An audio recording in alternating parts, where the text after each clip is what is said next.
once you understand like what they're looking for and what really matters to them, then you can relate it back to stories that are relevant, right? Like relevancy is key. I'm not going to go tell a story about an 800 person startup or 800 person company against a 10-person startup whose objectives are completely different. What is up, everybody? Welcome to episode 41 of Sales Stories in Real Life.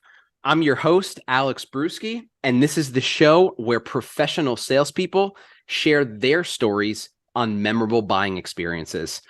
I'm feeling a little bit under the weather today, but it is quite all right because we've got my man Kyle Adams on the show.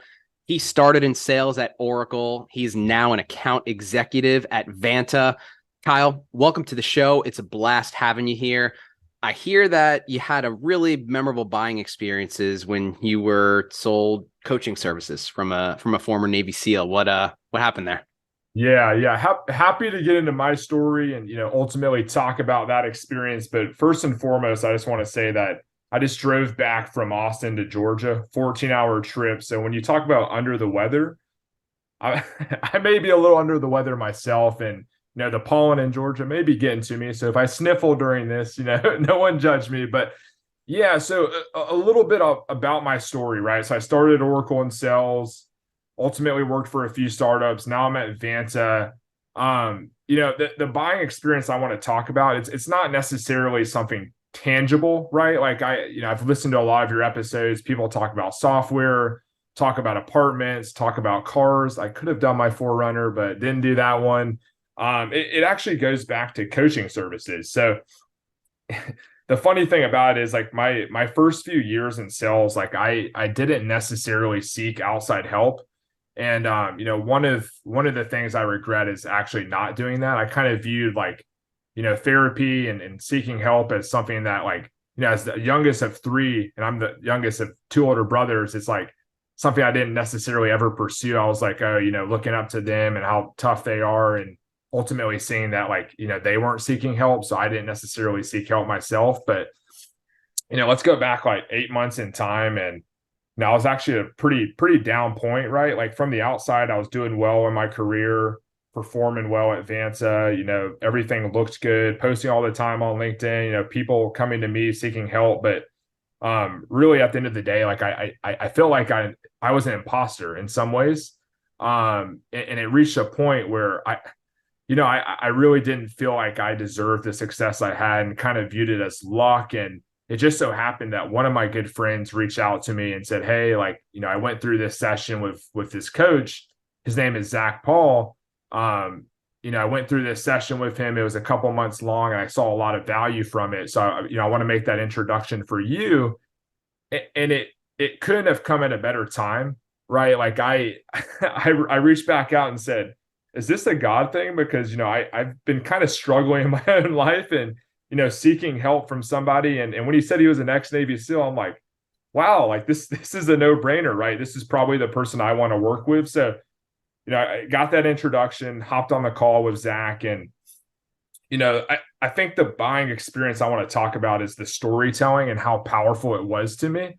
So I hopped on the call and I was like, what am I getting into, right? Is he going to try to sell me a service and like, talk about my feelings? But really, he asked me like, hey, where do you want to go? And where do you ultimately want to be? And how do you want to feel? And then rather than just like, spit out like facts like, oh, my clients see, this X result and this, he like actually told me stories about, hey, look, like I actually have a story about someone that was in a very similar situation to you at a very similar point in their career as you. And after working with me, I was able to get them to hear, and then here's their story. So like he kept telling these stories to me. And at the end of the conversation, I'm like, hey, like how can I sign up and how can I get going? And it made me think like, wow, the storytelling is everything, right? In sales. And like if you can tell a good story, it almost makes the buyer want to buy it and reach out and say, hey, like, how do I purchase your service? And I was like, wow, like I should maybe incorporate more storytelling in my own career.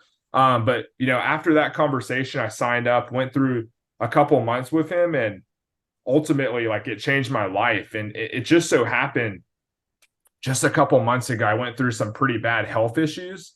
And that coaching that I just had before that, it enabled me and equipped me to get through that situation. And it couldn't have been at a better time. So I almost view it as a God thing, right? But yeah, that's the buying experience I want to talk about, is like the coaching that I received from Zach, and ultimately how it really changed my life. And right, it's not a tangible object that I can physically see, but the impact is better than or really anything in my short 27 years on earth. So that's ultimately the best buying experience I've ever had.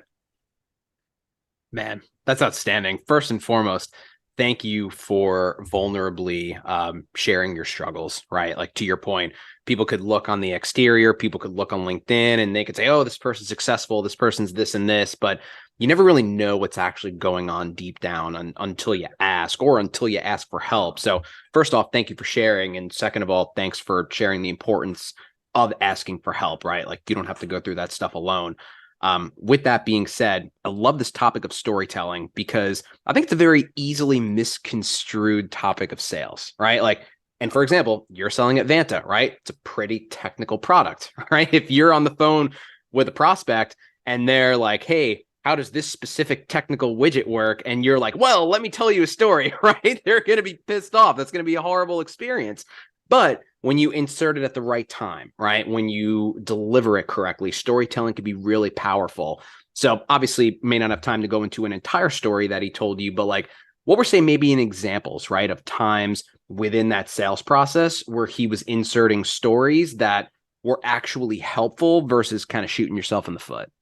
Yeah. So the sales cycle was one conversation. So it wasn't something that was prolonged, and it wasn't as technical as like a Vanta, right? So we weren't like analyzing, like, we're going to get you 30% better at this, Kyle, and 40% better at this. But it was more of like, hey, Kyle, look, like, I have, worked with dozens and dozens of people. Your situation at 27, right? I actually have a client who's actually in his 20s as well, successful sales rep, on top of the world, performing well, right? I'm not going to go into too many details and give away, their information, but it really was like, Kyle, here, I have someone very similar to you, your exact same situation, and here's what I was able to do. And at the end, this is how they felt.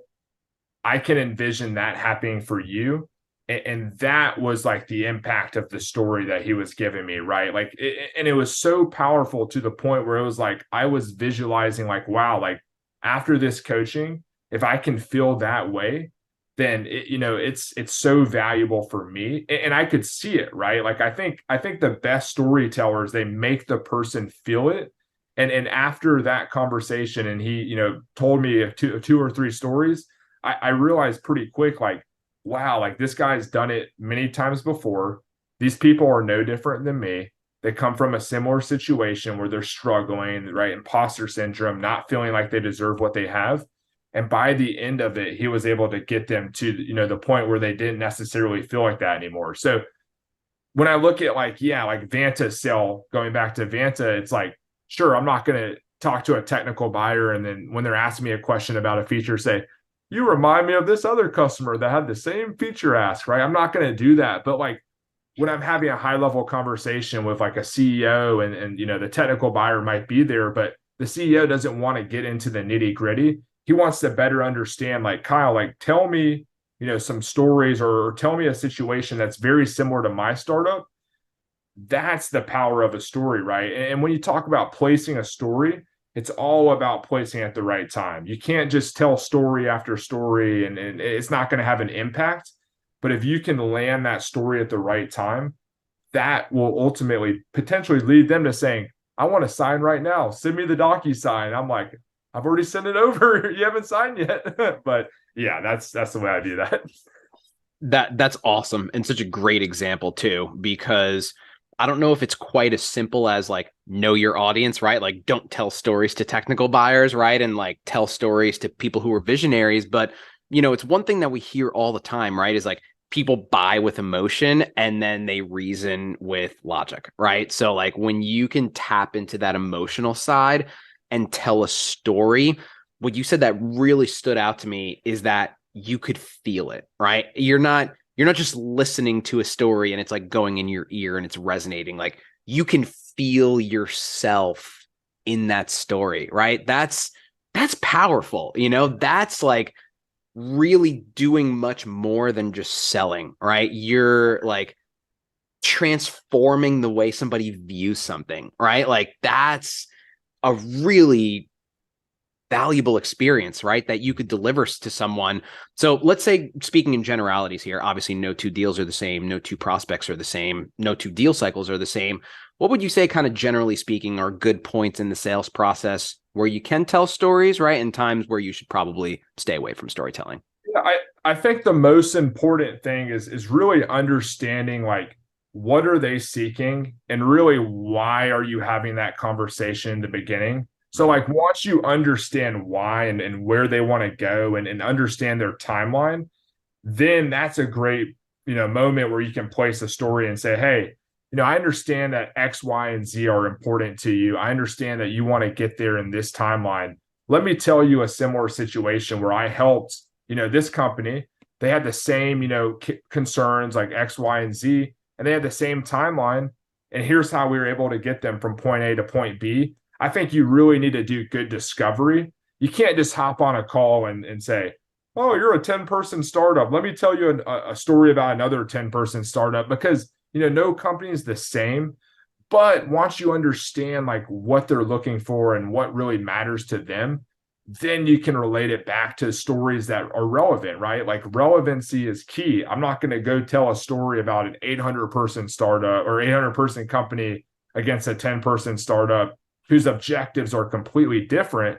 It's all about the relevancy and really understanding who your buyer is and what's most important to them. So I would say really good discovery early on, and then you could drop a story, and understand who your audience is, right? Like if you're talking to like a decision maker who's not in the weeds, and especially at Vanta, like I don't necessarily get into the weeds, but I'll tell them that high level story based off what they care about.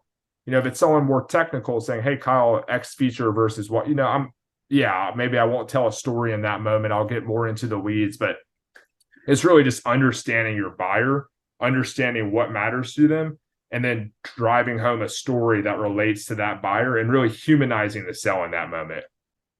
Dude, well said. You cannot, this is a good rule of thumb. I would, you can let me know if you agree.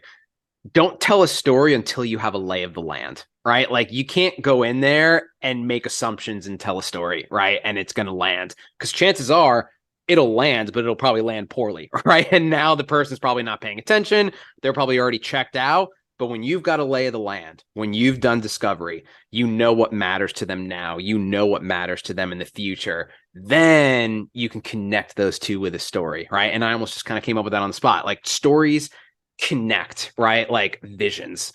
So that I think is a great way to kind of segment when storytelling is good and when storytelling is bad. Can't stress it enough. Storytelling is not always good, right? You need to put it in at the right spot and it needs to be delivered properly. Obviously, that happened to you. And we did kind of talk about your experience at Vanta a whole bunch. So this is highly relatable to the audience. So I'm really glad that we got to dive into this. Again, in terms of generalities, Kyle, what would you say are like, we got a lot of B2B sellers listening. What would be the big takeaway that you'd leave for them, right? If people could take away one thing from this episode, what would be the big takeaway that you'd drive home? Yeah, I think the big takeaway really it goes back to the coaching, right? Like on the outside looking in, Kyle's life was really good, right? Top performer, making a lot of money in sales, posting all the time on LinkedIn. But the reality was like I had a lot of imposter syndrome and I didn't really feel like I deserved what I had. So I had to seek outside help. It's okay to seek help, right? Like I am a very stubborn person. I have I am, right? But I had to put that stubbornness aside and realize that like if I want to see results and really change my life for the better, I need to seek outside help. So to everyone listening, like, sales is really stressful. Sales is a really hard job. Sometimes you have to get outside help, whether that be therapy, a life coach, find a mentor, seek help and get help. It'll only make your career better. It took me a few years to realize this. I wish I had done it early on and really had that coach early in my career versus a couple of years down the road when that imposter syndrome had really built up. Can't be said enough. Can't be said enough. We're definitely gonna make a sound clip out of that because that was awesome. Thanks again for sharing a very important message because it's something that's extremely easily swept under the rug, as I'm sure we all know, especially as salespeople, right? We got to show up every day. We got numbers to hit. It's very, very easy to just kind of suppress your emotions and just keep going even when things aren't okay. And ultimately, that's going to make your performance suffer. So it's in your best interest to do it, not only for your results, but also for your own mental health. So that's awesome. We did not have this planned at all, but I just kind of thought this would maybe be cool to go off the cuff because you've been very kind of vocal about, posting on LinkedIn. And we obviously talk about posting on LinkedIn on the show a lot. That's where a large part of the community of the show lives, is on LinkedIn. You've been pretty forward about posting that, sometimes you've not been very good at keeping up with the posting, and sometimes you kind of lose it a little bit. And, obviously you've seen really tremendous follower growth because you're a great storyteller, ironically. So I guess what would be some kind of lay of the land things that you just put out there for LinkedIn in general, right? Like, what has it done for your life? Would you recommend it to people? If somebody is on the sidelines right now and they're trying to figure out how to get started, what would you tell them as advice? Just take that question however you want. Yeah, I think the advice I have is one, it's not a huge time commitment, right? Like I think people almost view it as a second job. It really isn't. It's like, hey, spend a couple minutes, put your thought out into the world. And here's the other thing, like when I first started posting, I was looking at these other people like, oh my gosh, like their content's so much better. I'm going to delete mine and change it and make it more like theirs. Just be yourself, right? No one on LinkedIn is looking for you to be anyone but yourself. And here's the other thing, like if you're an SDR, there's people that are trying to be SDRs. You have a voice to them. If you're an AE, there's SDRs that are trying to be an AE. You have a voice to them. Everyone has a voice, and people are going to look up to you.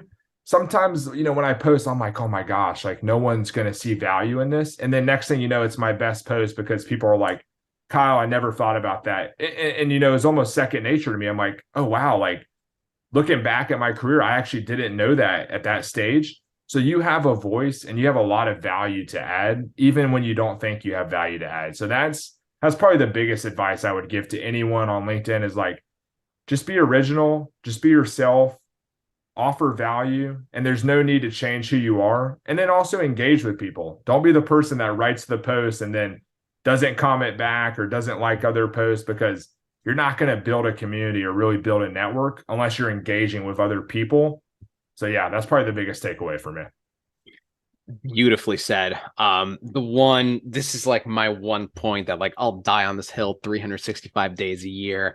You do not know what resonates or what will resonate until you put it out there, right? So like if you have all these thoughts of, hey, maybe someone would get value from this, but I'm not sure, so I'm not right.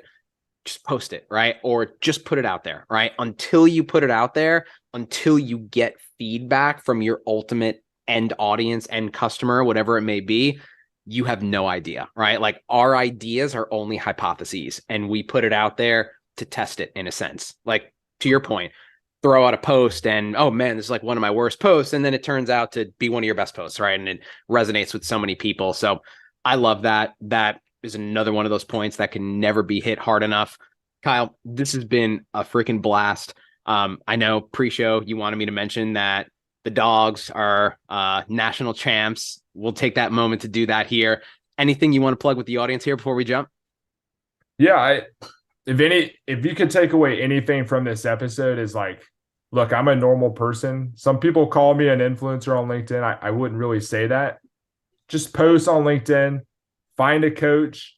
Also, if you need SOC 2 compliance, use Vanta. Post on LinkedIn, connect with Kyle on LinkedIn as well. Probably more than one Kyle Adams. So type in Kyle Adams Vanta, Vanta. If you happen to need SOC 2 compliance as well, hit up Kyle. He'll take care of you. Kyle, this has been a blast. Thanks so much. As per always, you've obviously been a huge supporter. You've become a great friend. So seriously, thanks for all that you do. And thanks for spreading all these great messages. Sales Stories in Real Life, fam. We will see you next week. Cheers.